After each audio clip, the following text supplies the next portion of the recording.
Chairman साहब, मैं आपसे कहना चाहता हूँ कि हम लोग देख रहे हैं कि गरीबी सबके लिए नहीं है। कुछ लोग तो देश में इस तरह से पनप रहे हैं कि उनकी संपत्ति का कोई हिसाब नहीं है। बाकी लोग जो पढ़े लिखे हैं, जो अनपढ़ हैं, वे सभी काम करने के लिए तैयार हैं। जब उनके पास करने के लिए काम नहीं होगा तो वे समाजवाद के कोरे नारों से कब तक खुश होते रहेंगे।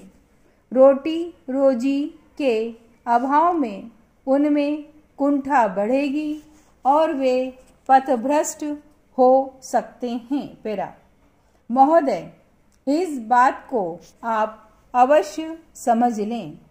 इस तरह देश की युवा शक्ति के आतंकवाद और उग्रवाद की गोद में चले जाने का भय रहेगा।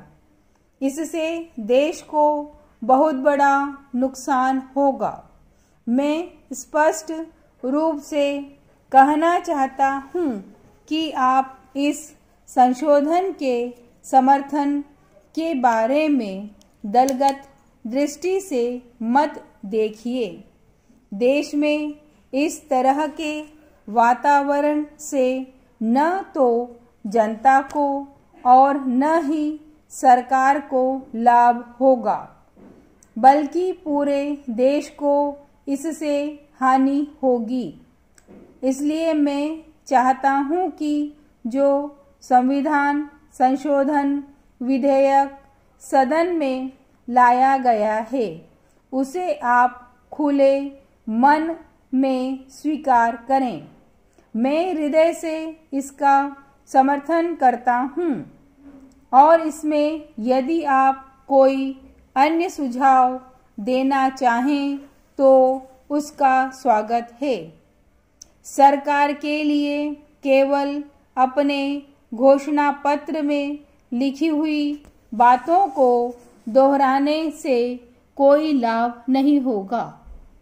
उन बातों पर अमल करने का रास्ता क्या है, इसे भी आप स्पष्ट करें, ताकि इस देश में उत्पन्न समस्याओं का हल निकालने के लिए विरोधी दल सरकार को अपना दृष्टिकोण बता सकें। पेरा श्रीमान, अभी अभी मेरे दोस्त ने जो विधेयक प्रस्तुत किया है, इसे स्वीकार करने से पहले इसका विश्लेषण करना आवश्यक हो गया है, क्योंकि मेरा निवेदन है कि इस विधेयक के संबंध में चर्चा आवश्यकता से काफ़ी अधिक हो चुकी है।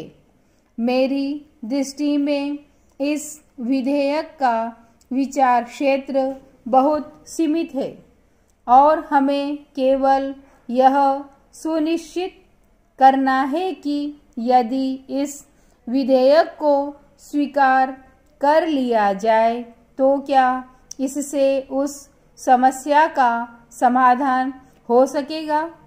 मैं इसके उद्देश्यों और कारणों के विस्तार की ओर सभी का ध्यान आकर्षित करना चाहता हूँ।